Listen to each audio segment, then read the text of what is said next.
Good evening, everyone. My name is Krista Green. I'm manager of Spirit Center here, and on behalf of the Sisters of the Monastery of St. Gertrude and all of the staff at the museum, I would like to welcome you to the 2017 Fall Lecture Series. It's a pleasure to have you with us. This is our second night of the lectures.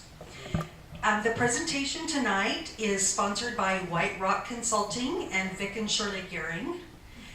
The supporters are Fred Arnson, Kimberly Phillips Reed. Fred, would you stand up? I thought for sure you'd say no way. You beat me to it there.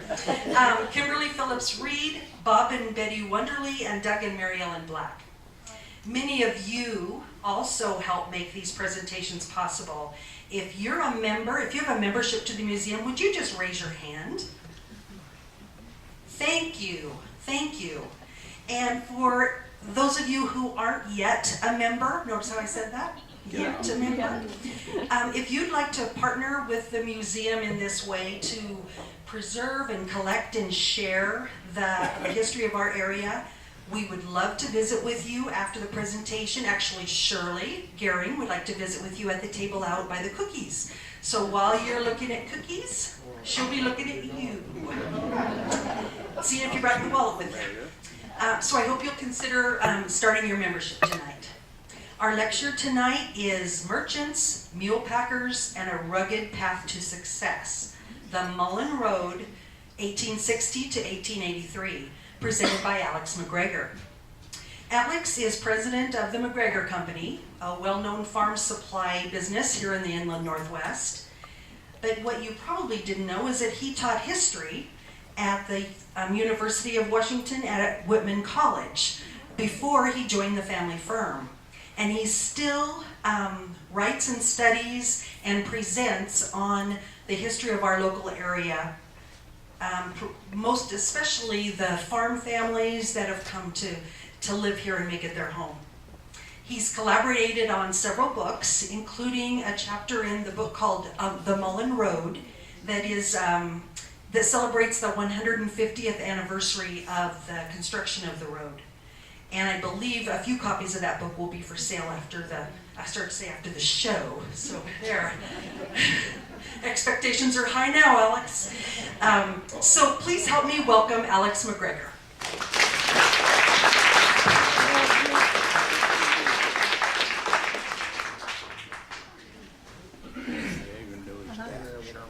Good evening, friends. Good evening. Yeah. We have a remarkable heritage here in the inland Northwest, and it's a lot of fun, and it's very rewarding too, to focus on that history, to look at what I always call a remarkable land, and even more particularly, remarkable people. So, yes, my project after 9 o'clock at night is often to write about the history, to give people a sense of what we have in this remarkable area between the mountain ranges, and to help urban people get an understanding of agriculture and what makes it special. And I'll share with you some thoughts about the Mullan Road, a road that went right by our place down at our home in Hooper, Washington. So I'll reflect about growing up with a sense of history all around us, about mule packers and merchants who over the course of about 25 years altered this land from a rugged, scarcely settled place to the beginnings of an agricultural empire. It's a story about how Walla Walla became the largest city in the Pacific Northwest for a time. Lewiston got its start as a community, a rough and rugged community to be sure, and farming and ranching took hold. History's all around us if we look carefully. My dad Sherman used to take me out to see the ruts of the old wagon road and the old pack train trail that was the Mullan Road. He'd take me also to see the strap iron corral that was built with the rails of the corral that that was built from the railroad tracks that was built from Wallula to Walla Walla, a real thin layered thing. And he told me about the rough, tough mule packer who became a cattleman there. I also got a sense of history from things around us every day. 3 years ago, a fellow who has gone to the National Archives in Washington, D.C. and followed the tracks of explorers through records in the archives, came to me and said, I bet if we go out on the far part of the ranch, our ranch is where the Palouse and Snake Rivers meet, that we can see the ruts from Colonel Wright's wagons as they came out in 1859 to punish the Indians after Steptoe's defeat near modern-day Rosalia. And sure enough, you can see the skid marks at Stewart's Canyon at our place all the way down. And we also found the very earliest section of the Mullan Road. And this fellow told me, because he'd done those searches, about where the Indian trails were. And sure enough, I've been through those places all my life, but when you look a little differently, you can see trails you never saw. It's pretty interesting, the sense of history that you get. The map over there on your right shows where the Mullan Road went. It went from the headwaters of the Missouri River at Fort Benton, Montana, to the Columbia River at Wallula, Washington. And in particular, I will share with you some thoughts about some pretty interesting characters, the packers and the traders who used that road. For it really wasn't a wagon road for very long. It was subject to the elements and a lack of maintenance. But those mule packers, Ben Burgunder, who was one of them, said the whole packing business called for courage, livelihood, and endurance. That wasn't all. You had to have skill, daring, initiative, gumption, and loyalty. All in all, a rough, lawless, and profane bunch of men. But they were brave, hardy, extremely loyal, and trustworthy. They were all men, Ben Burgunder said, who did not know the meaning of the word fear, and they risked their lives and property to serve the public. Interesting lives they lived. We'll talk about it. Mule packing was a very old trade, going clear back to the old Southwest, been practiced for over 3 centuries. Some of the men who came to pack to the mines were of Mexican heritage, employed on account of their special skill working in that trade. Others were gold seekers and immigrants from east of the Rockies. And they used aparejos, which are Spanish pack saddles made of leather and stuffed with moss, dry grass, or hay. That to protect the back of the mule. Or coronis, which was a Spanish embroidered blanket laid over a sweat blanket and under the bed blanket, always made of the best wool. One of the packers remembered, "It was some work, I'll tell you. The average time was 1.5 to 2 minutes for 2 experienced men to pack a mule. It was 400 pounds of flour. Each man had to swing his half of the heavy pack up from the ground on the animal's back and hold it there on one side of the pack saddle with one arm, despite the kicks and bites and protesting lunges of the mule, until he and his partner had it securely latched by means of a diamond or other form of hitch. To round up and saddle and load 25 such packs by means of that and handle all the emergencies on the trail was a real man's job, I'll tell you. It took a young, muscular man with a stout back and good arms and shoulders to lift an 8-cask, 28-gallon liquor keg, pack one on each side of the mule. Mules were reported over the years to have hauled a safe, heavy vats of quicksilver, a pool table, and parts of a steamboat later assembled on Lake Pend Oreille. It was some work. And it was quite an imposing sight. Kind of interesting when you think of that rugged country known as the Channel Scablands, where I grew up and where much of the trail was located. And think of mules and bells and songs like this. It was quite an imposing sight when the Mulara, that was the bell mare which led the train, started out on the trail, followed by the Calabaja, the outfit of 30 to 100 mules, with the Arejos, the packers, riding alongside, watching for shifting or unbalanced packs. As one pioneer put it, when all the packs were satisfactorily adjusted, the Arejos would break out in song, the music blending with the rattle of the bell on the old Mulara. John Mullan, in his Miners and Travelers Guide of 1865, advised men never to maltreat their mules, but govern them, he said, as you would a woman, with kindness, affection, and caresses, and you will be repaid by their docility and easy management. Veteran farmer Carl Penner saw it differently, but he echoed that sentiment, when he described working with big mule teams. You couldn't beat the meanness out of them. It just don't work. But if you treat them halfway right and pet them and curry them and give them plenty to eat, they soon learned who was boss. It was just some life, he went on to say. You know, you get attached to a mule same as you do people. Each man had his own way of working with his outfit. Whispering Thompson, one of the freighters, had 5 span of workhorses and could be heard from a mile away shouting at them. So, of course, the name Whispering was a natural.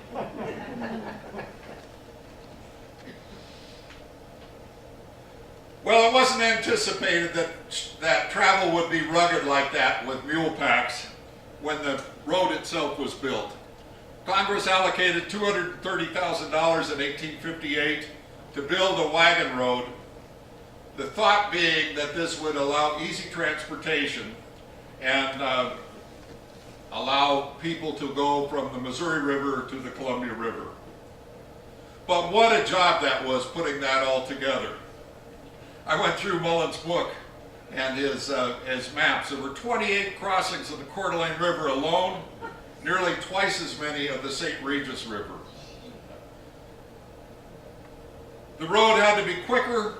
They were sure more practical way for immigrants, troops, or future railroad builders, because they were anticipating a railroad. Had to be better than the old Oregon Trail, or an ocean voyage around Cape Horn, which could take as long as 17 months, or portage across the Isthmus of Panama. It was built by Lieutenant John Mullan, later captain, and 100 laborers. They set out to traverse sand and prairie, scab rock and timber, to build a 624-mile long road. By 1865, one traveler said, as a wagon road, it is so horrible that no word in the English language could convey an idea of its condition.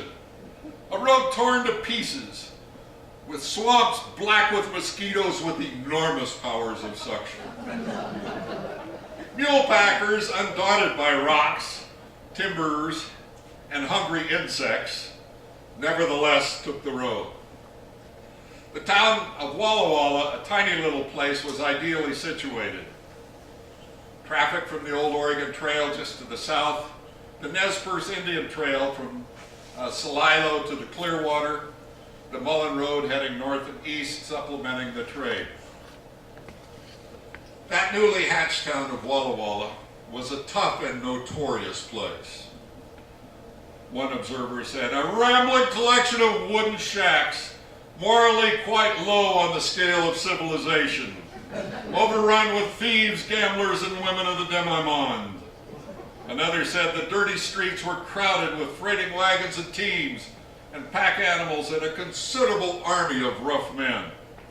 A straggling, disorderly-looking place. Pioneer Nesmith Ankeny called it a place of many saloons, gambling dens, and dance halls. Brawls were a nightly occurrence. Often a miner was rolled and robbed of his gold dust.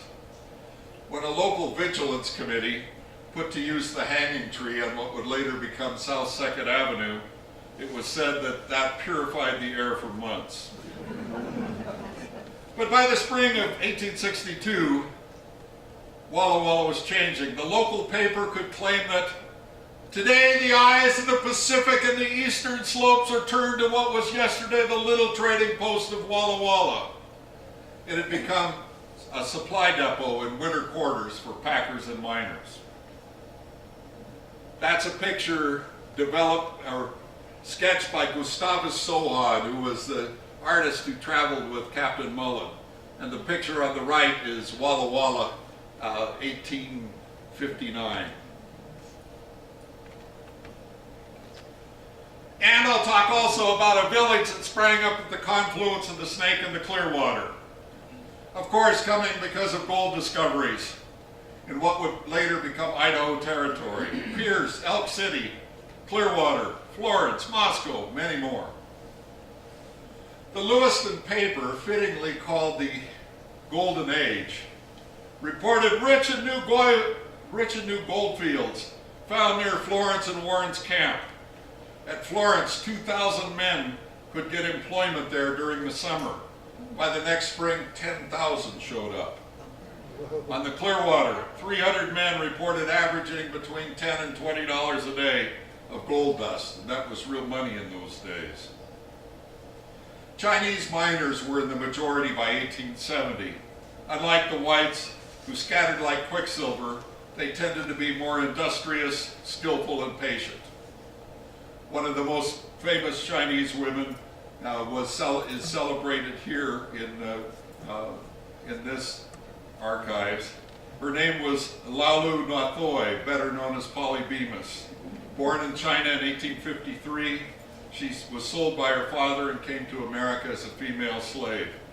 She later was sold for $2,500 and arrived with her buyer at the Warren Diggings. Charlie Bemis won her in a card game, married her, and together they farmed in the Grangeville and Cottonwood areas. Lewiston hadn't quite calmed down yet. The Protective Association, vigilantes, and others met, and by 1863 they thought they'd solved things after hanging 3 murderers, several highwaymen, and exiling 200 thieves and gamblers. Not a single crime of any kind has been committed in Lewiston during the past 5 months, the vigilantes claim, as they gave way to local authorities. But word of the mine spread rapidly. The Chattanooga, Tennessee Daily Rebel in 1863 expressed the hope that let the soldiers of the Union Army give up the poor pay, the poor rations, and the poor reward for their vile crusade against the South, throw away their muskets, shoulder their pickaxes, and start at once for the gold fields of Idaho. Alas, for their cause few did. Idaho Territory petitioned Congress for $50,000 to make Lolo Pass the new wagon road, and the pass fell somewhat short of expectations. Even though $50,000 was a great deal of money, Lolo Pass is a great deal of rocks, as you well know. The Walla Walla statesmen scored Lolo Pass even for pack mules. On the Mullan Road, they presumptuously said, a man would be laughed at if he was found traveling on foot and loading and leading a stout American horse, as packers claimed was necessary on the old trail of Lewis and Clark. Merchants across the West had high hopes. This from the Portland Oregonian. Hope for the gold mines, secure your supplies in Portland. We have 20,000 pounds choice Oregon bacon, 30,000 pounds extra fine flour, 10,000 pounds of assorted beans, 300 pairs of Oregon gray blankets, together with a full supply of groceries, boots, shoes, and all kinds of mining articles at Harker Brothers opposite the Upper Wharf, Portland. Portland had a population of about 1,500 at that time. Most of the goods were shipped to Walla Walla merchants, then some of them on to merchants in the fledgling town of Walla Walla for the Clearwater and nearby mines, even the mining camps themselves.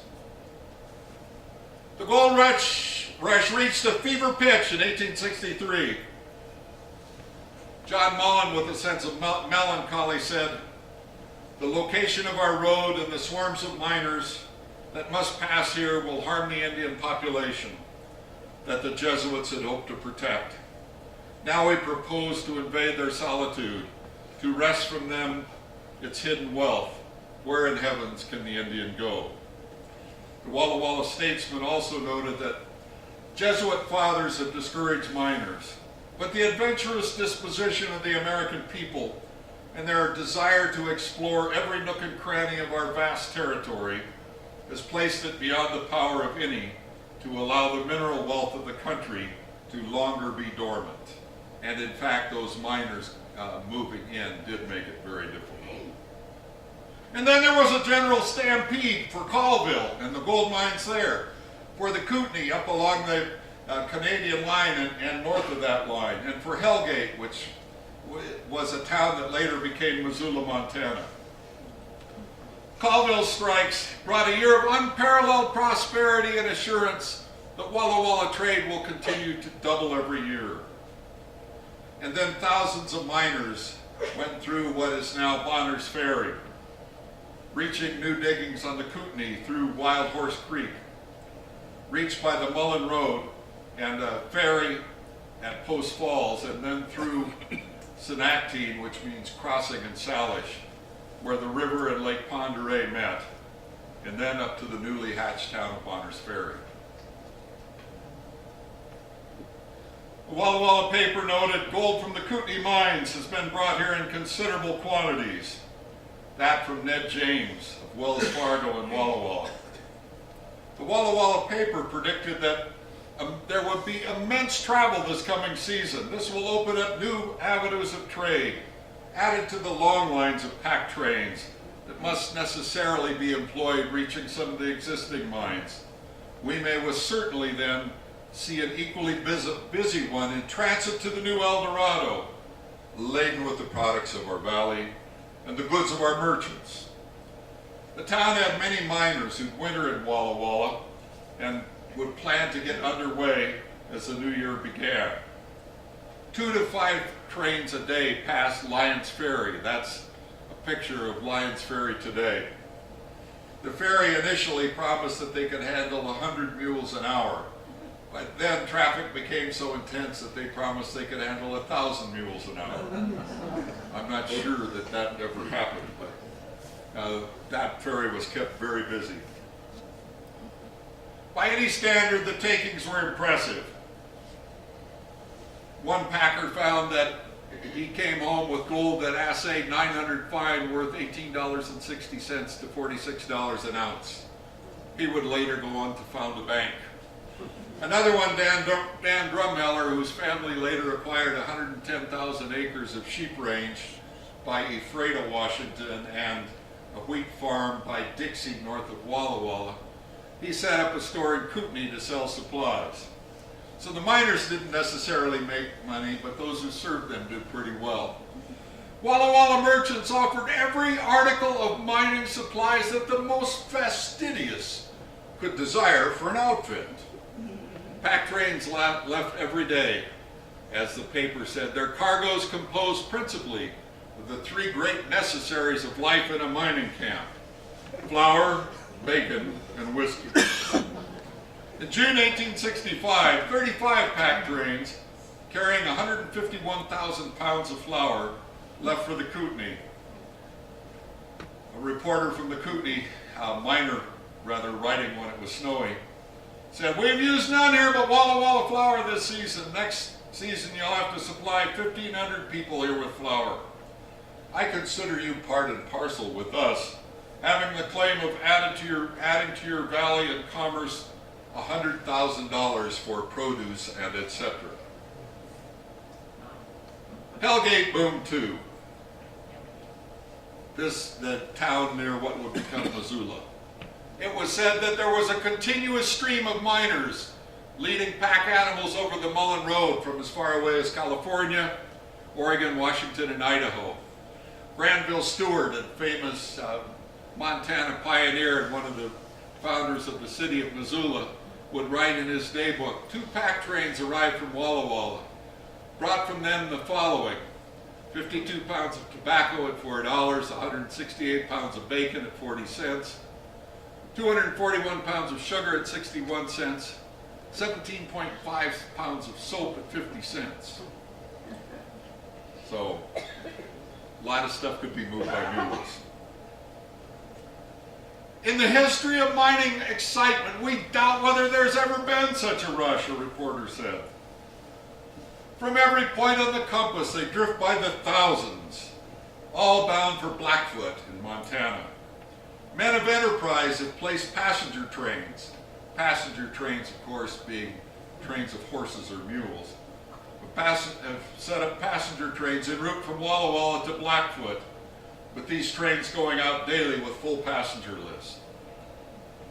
Not every strike, however, would pan out, as Charles Wilson would find when he went back to Walla Walla and reported success in Coeur d'Alene.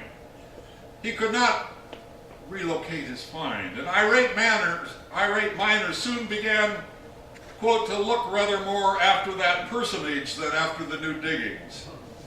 He was only saved from being hung by the intercession of the priest at the Coeur d'Alene Mission. As I indicated earlier, miners might fail, but merchants seldom did. They had what they called the spring season. What with receiving new stock and attending to the demands of customers, our merchants are in a constant stretch. And that gave way to fall season, last shipments going out, when the city would have a lively and animated appearance. And then in the winter, all those miners and packers came back to Walla Walla, and Main Street would throng with strangers. Quite a run has been made on hotel proprietors for board and lodging. Packing was a tough job for those crusty mule skinners. They started well before daylight to get the animals packed. They had to make sure the load was perfectly balanced so that the mules wouldn't tip over.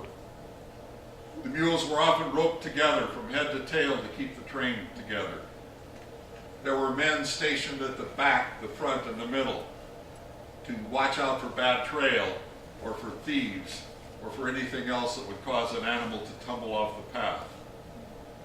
And some of them seemed to delight in their crustiness. Charlie Broughton, a packer, merchant, and later a rancher, recalled the gruff comment of Pat McGraw, one of the packers, who lost a mule on a treacherous section of the road 1,000 feet above the St. Regis River. Once when Pat McGraw's pack train was going in loaded, one of the mules in the back of which was packed 2 20-gallon kegs of whiskey got to bucking. Bucked off the road, plunged over a cliff into the river below. Of course, that was the end of both mule and pack. When the rest of the train reached McGraw's store in Forest City, he was appraised of the mishap and was heard to say, "I don't care about the mule, he was an outlaw anyway, but I do hate to lose that whiskey." Merchants from halfway across the United States would compete for that mining trade. Steamboats came up the Mississippi River from St. Louis. San Francisco merchants were interested, for their products would go to Portland, to Walla Walla, sometimes to Lewiston. They petitioned Congress in 1866, just after the Civil War, for $100,000 to upgrade that rough pack trail.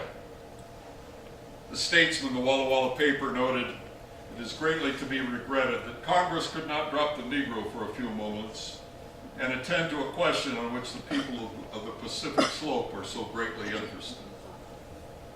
Be that as it may, they made do without. The Washington legislature stated in 1866 that in that fall 15 horses had been purchased in Walla Walla by Montana miners, 5,000 cattle driven, 6,000 loaded mules had hauled freight, 20,000 travelers had crossed the road, hauling $1 million worth of gold dust. Walla Walla, with a population of 5,000, became the largest city in Washington Territory, fully entrenched, boasting 6 flour mills, 2 planing mills, 2 distilleries, 1 foundry, and 52 thrashing, heading, and reaping machines. As a result of that mining trade, an agricultural empire began. to reach Lewiston was quite an adventure by steamboat. The Oregon Steam Navigation Company had a monopoly on that travel, to Wallula to be sure, and then further upriver. They robbed the honest miner of so many of his hard-earned dollars last season, wrote the Lewiston paper. Walla Walla called them heartless and vile. Nevertheless, the Oregon Steam Navigation Company carried a lot of freight. 46,000 head of cattle in a single year, shipped from the Willamette Valley to the mouth of the Snake River. More than 60,000 tons of freight shipped from Wallula between 1861 and 1864. Simeon Reed of the Oregon Steam Navigation Company took note that one week 1,000 pack animals had left Walla Walla, and he started thinking that they ought to be part of that trade. Recognizing an opportunity, the company transported a steamboat, piece by piece, on the back of mules from Walla Walla to Lake Pend Oreille, where it was assembled to help packers avoid a treacherous section of the Mullan Road. Those steamboat operators violated every rule since promulgated by the Occupational Safety and Health Administration. It was wild and rugged, boy. The boat, the Shoshone, was built upstream from Hell's Canyon, and they found little traffic up there. So they decided, the Oregon Steam Navigation Company decided to bring it back down to Lewiston. An interesting trip through Hell's Canyon. At Copper Lodge Falls, the boat spun around 3 times in a powerful eddy. The bow went over and the whole boat tipped sharply. At the bottom of the falls, the boat hit bottom and the sternwheeler started to break up, throwing the boat out of control and onto some rocks, which had crushed part of her bow. A boiler valve broke, filling the engine room with steam. The smashed portion of the bow turned out to be above the waterline, though, and they were able to set sail again the next morning. At Seven Devils Canyon, the boat was sucked into a whirlpool, and a huge wall of water came aboard, breaking into the engine room, washing big chunks of firewood all about the engine room floor. Not exactly OSHA approved. Steamboats handled anything of high value that on the Mississippi River and were able to take over the trade. As the Walla Walla paper noted, by 1869, our trade is now anything that can be shipped at lower figures from the eastern states, mostly now flour, bacon, and whiskey. Packers would go to Walla Walla, which they called a considerable city where they could have a good time. But they also packed out of Lewiston, out of Umatilla, out of Wallula, wherever they could get the loads. A poor wheat crop in western Montana in 1869 meant that they were back at boom time again. Full employment for the packers, who were scarce allowed to return from one trip to another before they're summoned to go back once more. The tide is turning in favor of the producers, manufacturers, and tradesmen of the valley. The Deer Lodge Independent noted that 30,000 pounds of Walla Walla flour had already arrived and more was coming. 10 to 12 pack trains loaded up each week, bringing, as the Deer Lodge paper put it, a constant flow of treasure. In a single week, 2 papers, Walla Walla newspaper noted 2 merchant houses and the cargo that left. I didn't put them all up there, but this gives you a flavor. J.F. Galbraith, 44 mules headed for the Kootenai. Kabobli, 70 mules for Blackfoot. Pardean Springs, 39 mules for Blackfoot.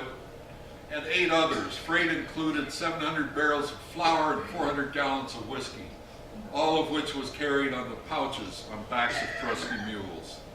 In all, 1,993 mules loaded by those 2 firms, and there were several others in town. It was a big business. Then there was a big event, New Year's event, 1869, 1870, the Packers Ball held in Walla Walla. The ball of the season. 60 Packers were there putting it on. Healthy, robust men, the paper called them. They made the hall as nearly as possible to resemble a packer's camp. And pork and beans got up in miner style, and packer style was right there and greatly relished. A cake surmounted by an apero, another with a mule with its packs on the back. Mirth and good humor prevailed. 400 townspeople celebrated at the Bankers Exchange Hall that night. Those 60 miners were all dressed in blue shirts and black pants, and certainly as fine a looking body of healthy, robust men as could be gathered. The place was filled, as the paper said, with the elite of our valley. The elite indeed had reasons to celebrate. The Reese Winans Company store pictured there celebrated with banners reading, "Westward the Empire." The empire takes its way, and on the wheat sacks out front, "We will raise the wheat, grind the flour, and feed the world." Dr. J.N. Day, a mule packer turned druggist, put his earnings, a 40-pound bar of gold that he'd molded into one large brick, into a partnership that became the First National Bank of Walla Walla. Dorsey Baker and John Boyer, whose store had served miners for over 15 years from the start of the gold rush, sold that business and started an outfit called Baker Boyer Bank that still exists today. Their successor as merchants included Miles Moore, a Walla Walla and Blackfoot merchant who later became governor of Washington Territory. Packers who had settled down in the country, had raised apples and taken them to the mines, started to settle down and take a look at the country once more. However, the floating population was still out there looking for gold. That's a Gustavus Sohan sketch of Mullan's crew working on one of the passes along St. Regis or Coeur d'Alene River. Quite a character. Packers brought flour, tea, sugar, tobacco, bacon, lard, gum, boots, and good liquor. I guess the patrons had become more picky than formerly. Cedar Creek, Montana was the new El Dorado. The camp had 2,000 residents. Walla Walla, it was said, was well represented with packers who set up shop in saloons and did most every other kind of business. Most of the money, of course, ended up in the hands of the 50 saloon keepers in the camp. They start with all conceivable outfits, a reporter said. Some with teams of oxen, horses and mules. Some go on horseback with pack animals. Some go on foot with cayuse to carry blankets and grub. Others go on foot and pack their blankets on their back. A year later, however, hustle and excitement were replaced with decay and dilapidation. Indeed, by the early 1870s, there were signs that the flush times were over. As the reporter says, and I quote up there, "The decline of surface mining, the need for capital, and the absorption of claims into the hands of larger outfits meant a change from those days when people would walk in with a pan and a lot of hope and not much else." By 1875, packer Adam McNeely reported that in the Kootenai, the packing business is very dull here as well as elsewhere. In 1880, it was with a sense of nostalgia that the Walla Walla Union reported that we met Mr. L.W. Myers of Colville last Thursday at Schwabacher's store. He was weighing out in a style that reminded us of the cleanup of the old days. But times were changing. One of the last packers, George Dakers, took 35 mules to the Kootenai in 1878. And he was hauling blankets to the Indians by that time. There are several of our citizens, the Walla Walla paper noted, who brought home large sums of money from these mines in the last decade. Even though things were struggling in the mining world, by 1872, the Walla Walla paper said, "Never before have prospects looked so bright." Why? Because it was clear that farming and ranching not chasing after dust and gold fields. Farming and ranching was the key for future success. The packers and the miners had set that up, and people kind of stumbled into the fact that this was a productive land.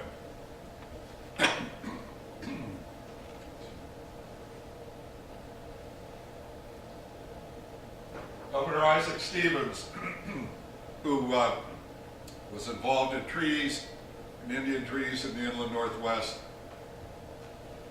took a look and said, "The great body of the country stretching eastward of the Cascades promises in its cattle, its horses, and above all its wool to open up a vast field to American enterprise." And indeed, there were massive herds of animals, first brought in to supply the mines. Later, as the Great Plains area started to develop, all those animals were trailed over the Mullan Road as far away as Nebraska. Livestock drovers used the trail to herd sheep, cattle, even hogs from the lowland prairies to the Great Plains. Several 100,000 cattle and 15 million sheep, more than 5 times the size of the fabled Texas cattle drives so romanticized on television.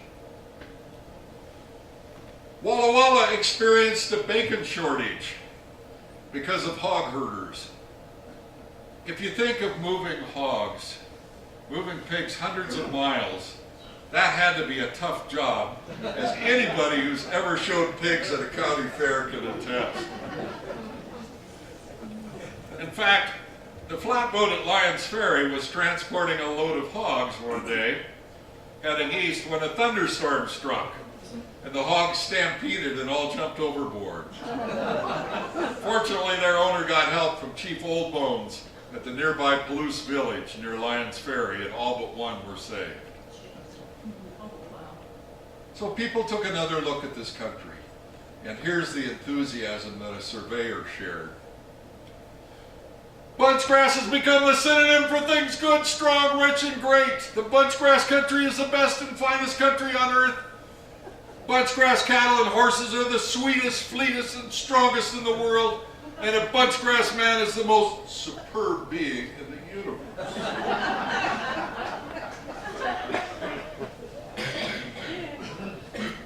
Merchants would find new markets too, immigrants.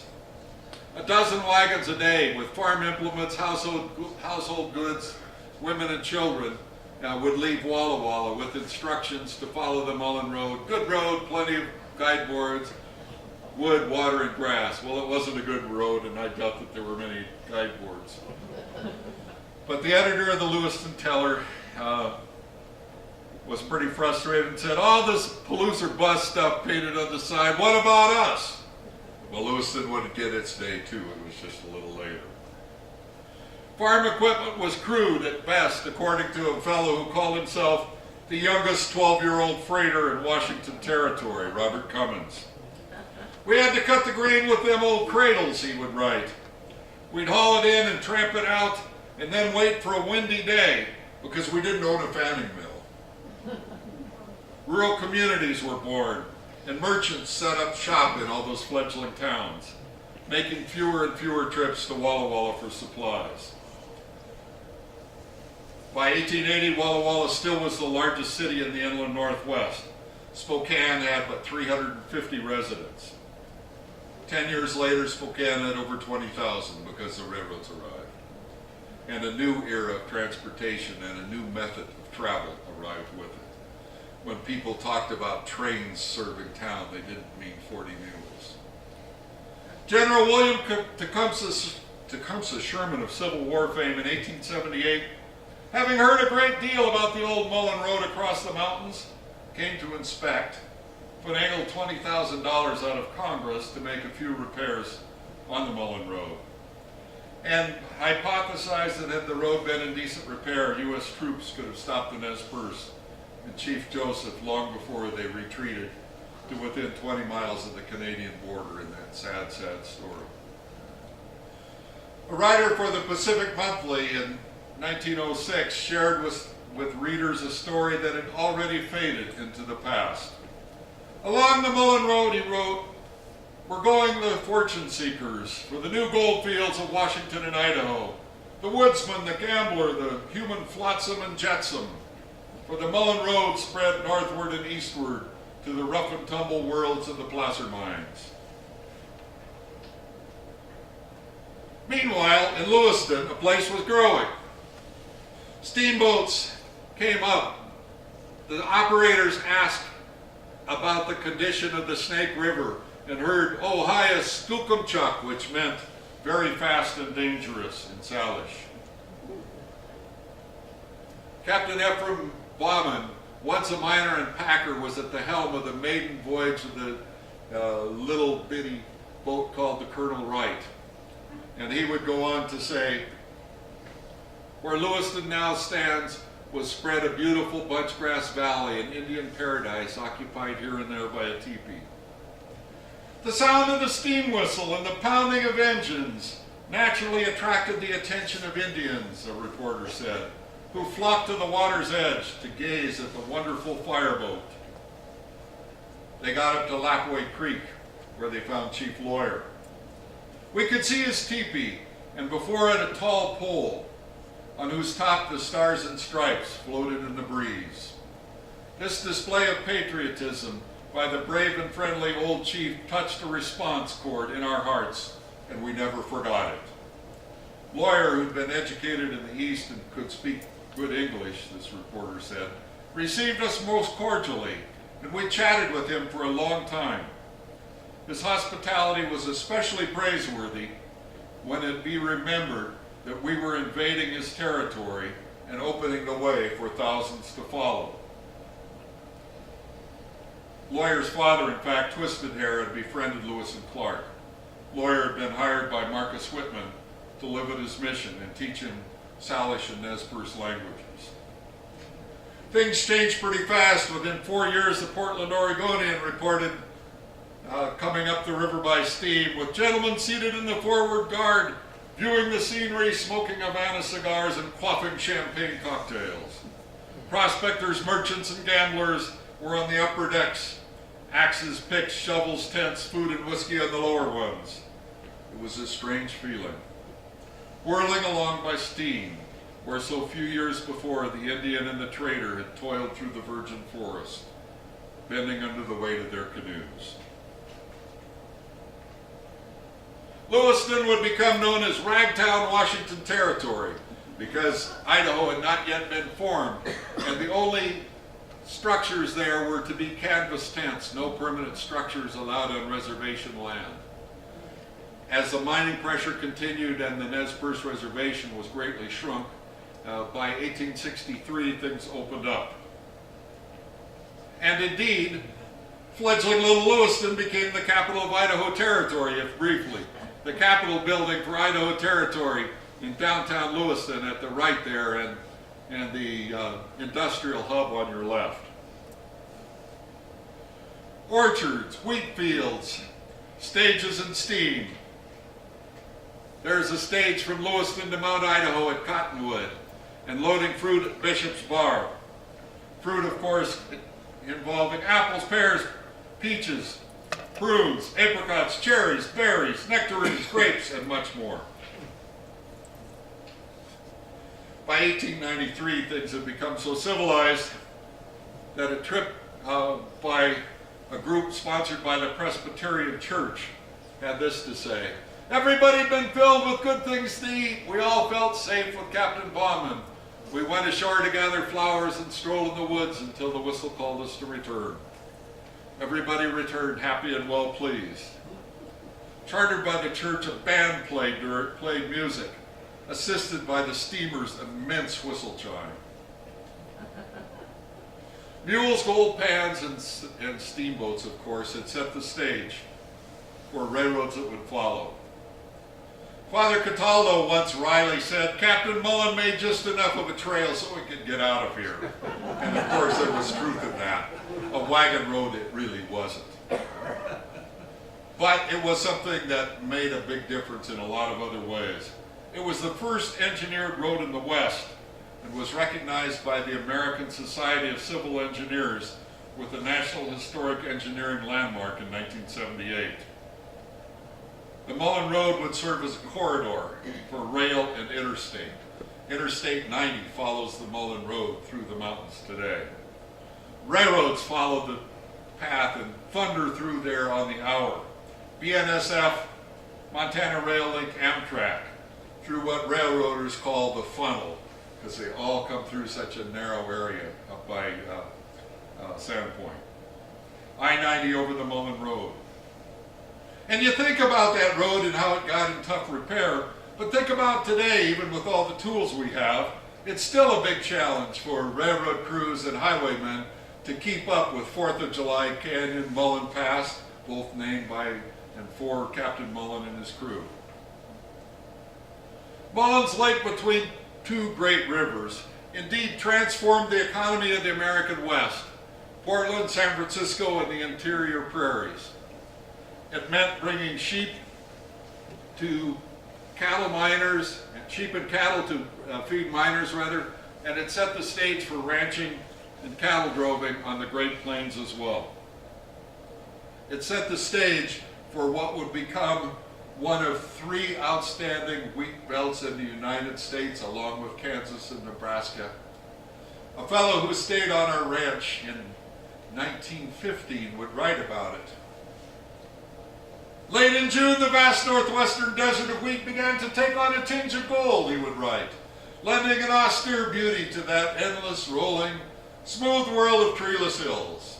1,000 hills lay bare to the sky, and half of every hill was wheat and half was fallow ground, and all of them, with the shallow valleys between, seemed big and strange and isolated, a lonely, hard, heroic country.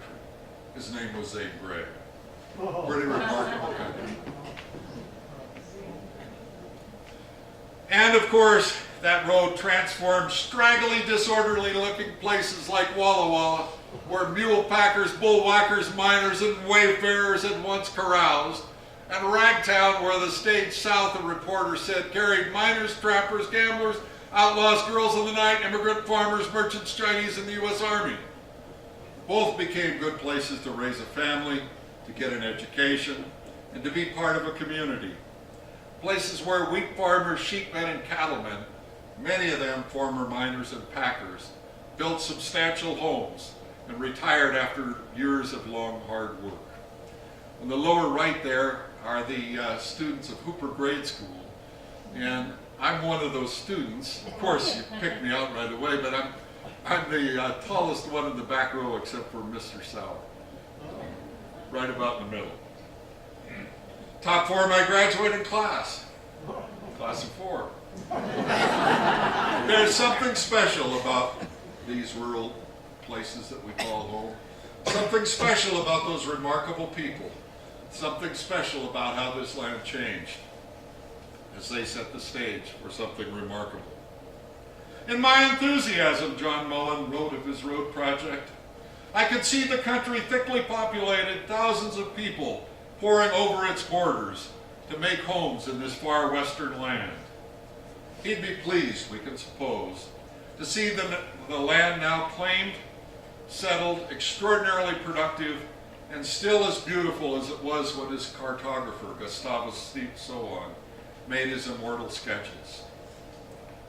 So John Mullan's legacy is a story that dates back 1.5 centuries. A story of how this land of farm, range, and forest interspersed with towns bears still many of the old ruts and skid marks of the pack trains and the wagons that traversed it so long ago, and that inspire young Westerners to learn about their remarkable heritage. It was seeing those ruts that got me interested in history way back a very long time ago. A story that dates back 150 years when rough, hardy, dedicated pioneer packers drove teams of 20, 50, even 100 mules with packloads of whiskey, flour, bacon, and gum boots atop grass-stuffed saddles. It is to those pioneers, friends, that we owe the transformation of this remarkable land. Thank you.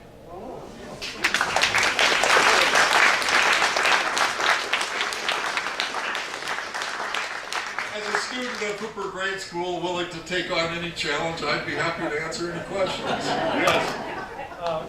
Is there any place along the road now that somebody could actually see the parts of it, or is it all pretty well covered by highway? There are quite a few places where you can see it. I'm familiar with Washington and Idaho. There's several places in Montana I've seen pictures, right in the rugged mountains.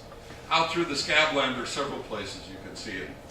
On the road, for example, on the Highway 261, which goes from Washtenaw to Dayton, Starbuck. If you look as you go down there, you can see the big corners, and on our place, you can still see the skid marks. At a place called Ben's, you can get a real good view. It's out there. There are several places where the county roads now follow it, but yeah, it's out there. It can be seen. Anybody else? You got to stump me with something. Yes. Where is your place?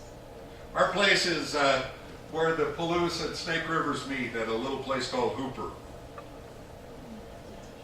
My family were tramp sheep herders looking for land. They didn't have enough money to be farmers. And they had the good fortune in hindsight to be sued for trespass by the Northern Pacific Railroad, which alleged that they were irresponsible, insolvent, and unable and unwilling to pay for damages.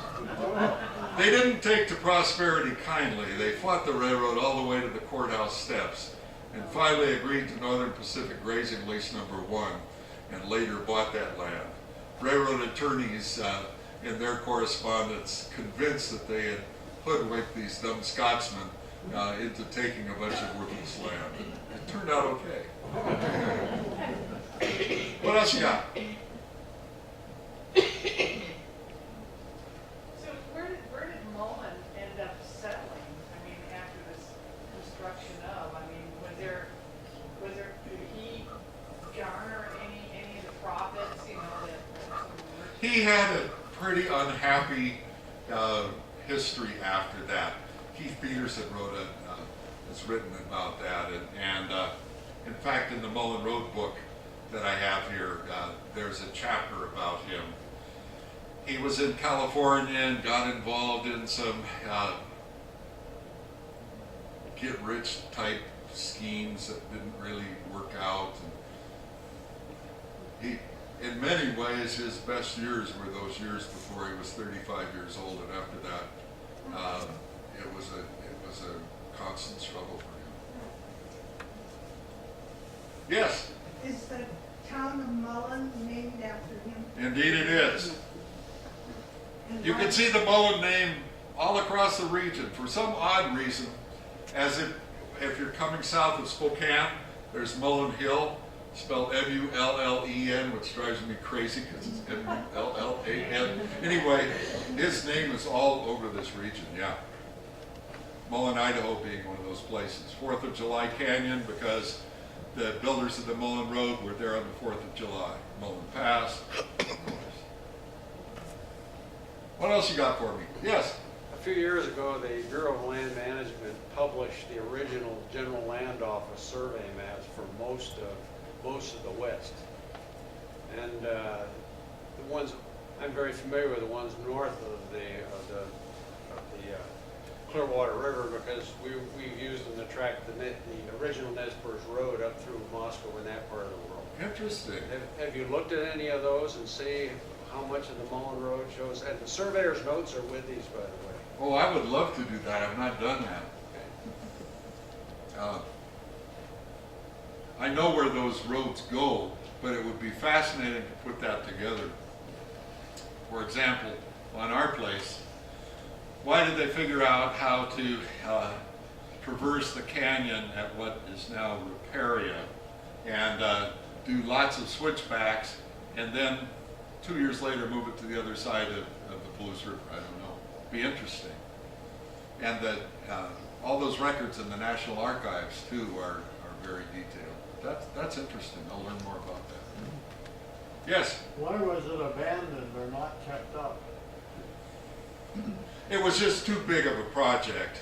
And that disparaging comment from the Walla Walla paper about it's too bad they're too busy with the Negro. Well, of course, it was the Civil War and Reconstruction, and a time where the country had other more important issues on its mind. That editor failing to realize the bigger picture, but that was a lot of money, and that road was just such a huge undertaking through all those mountain passes and all those canyons. In fact, by the time they were done with it, it was starting to fall apart. It was just too big of a project. But it succeeded in that it was to be the precursor for railroads, and those railroads follow it.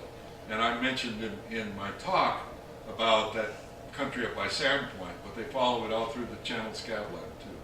So it had its impact indirectly. Yes? If the mules were all tied together, Yeah. how did you lose just one? They weren't always all tied together. Oh, And that was a good example, the fellow who had the 40 gallons of whiskey or whatever it was.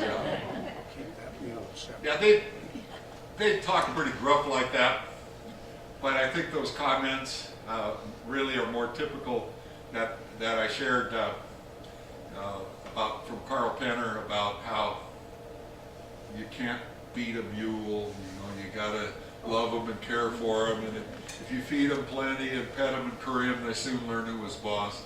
There was a lot of that, because mules are pretty doggone smart, and they have a low pain threshold for being abused, so, yeah. We had the Coyote Mule Farm just down the road. All right, tell me about it, I don't know about that. Do they have several mules? Drive by there tomorrow. They have several mules? Oh, 34. 80? Whoa, wow. 100 mule team borax. Wow. How about that? Pretty interesting. Anybody else? Yes? Since the Mullan Road was constructed, about the same time Civil War was going on, were there supporters of the North and the South, and were there any conflicts out here, or were they were interested in other things? There were certainly supporters of the North and South, but there was not conflict.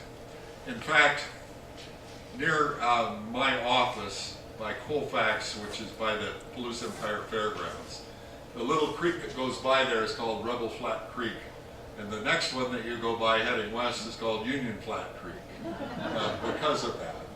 And I've got the records of a family that settled there, and one of them wrote, "You'd love this Palouse country. Our sheep, cattle, and horses will do splendid. But we'd like some of your spare girls, as they're rather scarce out here. Whenever you find a girl who's smart, good-looking, and will furnish money for me, let me know." So they had other things on their mind beyond Civil War struggles. It's really interesting, too. Often people assume that we're a rather homogeneous lot that settled in the inland Northwest. And in fact, they're really fascinating stories of all sorts of different heritages.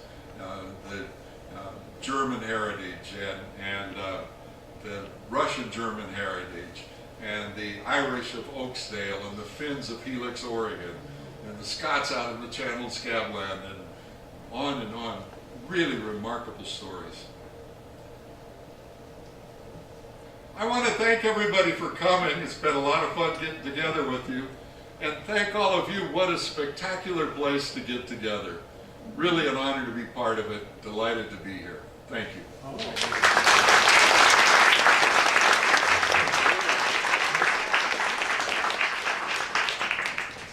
Thank you, Alex. I invite you to stay and visit with Alex, take a look at some of the books that he has for sale, and then have a cookie and some coffee and visit with Shirley at the membership desk. Yes. Thank you. Next I week, hear she's after them. next week, our presentation is 7,003 Days. Jim and Holly Atkinson will tell the story of their life in the backcountry wilderness. So hope to see you then.